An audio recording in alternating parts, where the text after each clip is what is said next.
Hello friends, welcome to my YouTube channel ignited mind classes. आज हम पढ़ेंगे national commission for backward classes के बारे में। देखिए 102nd कॉन्स्टिट्यूशनल अमेंडमेंट एक्ट 2018 ये प्रोवाइड करता है constitutional status national commission for backward classes को। तो इसके पास अथॉरिटी है, ये एग्जामिन कर सकती है कंप्लेंट्स और वेलफेयर मेजर्स किसके रिगार्डिंग, सोशली और एजुकेशनली बैकवर्ड क्लासेस के रिगार्डिंग। ठीक है, प्रीवियसली क्या था कि NCBC जो थी यानी कि national commission for backward classes statutory body थी, किसके under, ministry of social justice और एम्पावरमेंट के अंडर। देखिए दो बैकवर्ड क्लासेस कमीशंस को अपॉइंट किया गया था, एक 50s में और एक 70s में। तो वो जो पहली कमीशन जो थी उसके जो हेड थे वो थे काका साहेब कलेलकर और दूसरे थे BP मंडल। तो जो पहली कमीशन जो थी काका साहब के अंडर, तो इसको बोला जाता है फर्स्ट बैकवर्ड क्लास कमीशन। देखिए इंदिरा साहनी केस में, जो कि 1992 की बात कर रहा हूँ मैं, सुप्रीम कोर्ट ने डायरेक्ट किया था गवर्नमेंट को कि आप परमानेंट बॉडी बनाएं जो एंटरटेन कर सके, एग्जामिन कर सके और रिकमेंड कर सके क्या इंक्लूजन और एक्सक्लूजन का वेरियस बैकवर्ड क्लासेस का, किसके पर्पज़ के लिए, बेनिफिट और प्रोटेक्शन के पर्पज़ के लिए। तो उस डायरेक्शन के चलते पार्लियामेंट ने पास किया national commission for backward classes act 1993 में और फिर कंस्टिट्यूट की national commission for backward classes. तो 123rd अमेंडमेंट जो है, जो कि कॉन्स्टिट्यूशनल अमेंडमेंट बिल 2017 का, उसको पार्लियामेंट में इंट्रोड्यूस किया गया। किसके लिए, ताकि इंटरेस्ट जो है बैकवर्ड क्लासेस का उसको सेफगार्ड किया जाए इफ़ेक्टिवली। तो पार्लियामेंट ने एक सेपरेट बिल पास किया किसको रिपील करने के लिए, national commission for backward classes act 1993 को। तो इस तरीके से 1993 एक्ट जो है वो इर्रेलेवेंट है इस बिल को पास करने के बाद।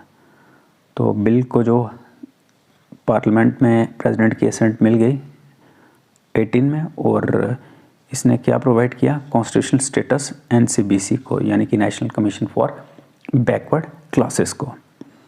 तो कमीशन में 5 मेंबर्स हैं, जिसमें चेयरपर्सन भी है, वाइस चेयरपर्सन भी है और 3 अदर मेंबर्स, जिनको कौन अपॉइंट करता है, प्रेसिडेंट। ठीक है, तो कंडीशन जो है उनकी सर्विस की और टेन्योर की, चेयरपर्सन की, वाइस चेयरपर्सन की और बाकी मेंबर्स की, इनको कौन डिटरमाइन करता है, प्रेसिडेंट। आर्टिकल 340 की बात करें तो ये डील करता है किसकी ज़रूरत के लिए, यानी कि आइडेंटिफाई करना सोशली और एजुकेशनली बैकवर्ड क्लासेस, अंडरस्टैंड करना उनकी कंडीशंस बैकवर्डनेस की और रिकमेंडेशन देना ताकि जो परेशानी वो फेस कर रहे हैं उसको रिमूव किया जा सके। अब जो 102nd कॉन्स्टिट्यूशन अमेंडमेंट एक्ट है, इसने 2 आर्टिकल्स जो हैं इंसर्ट किए हैं, एक 338B और 342A। तो अमेंडमेंट जो है इसने चेंजेस लाए हैं आर्टिकल 366 में।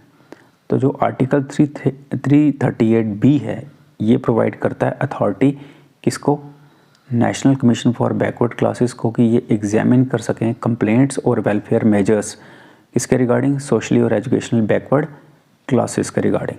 ठीक है, आर्टिकल 342A जो है ये एम्पावर करता है प्रेसिडेंट को कि वो स्पेसिफाई कर सके सोशली और एजुकेशनली बैकवर्ड क्लासेस, चाहे वो अलग अलग स्टेट्स हैं इंडिया की, चाहे वो UTs हैं।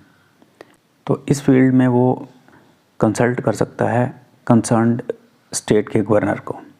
जबकि जो लॉ है जो पार्लियामेंट एनेक्ट करती है, उनकी ज़रूरत तभी होगी जब लिस्ट जो है बैकवर्ड क्लासेस को, अगर इसको अमेंड करना हो।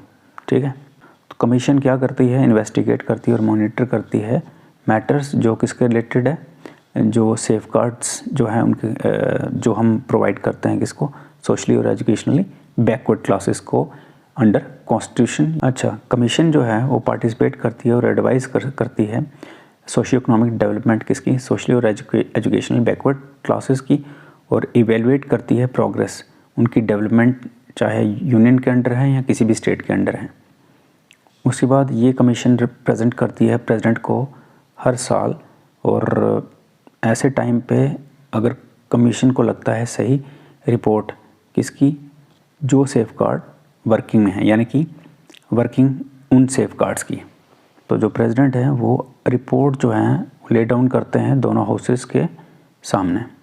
बैकवर्ड क्लास कमीशन जो है वो और भी फंक्शन डिस्चार्ज करती है किसके रिलेशन में, प्रोटेक्शन, वेलफेयर और डेवलपमेंट और साथ में एडवांसमेंट सोशली और एजुकेशनली बैकवर्ड क्लासेस की।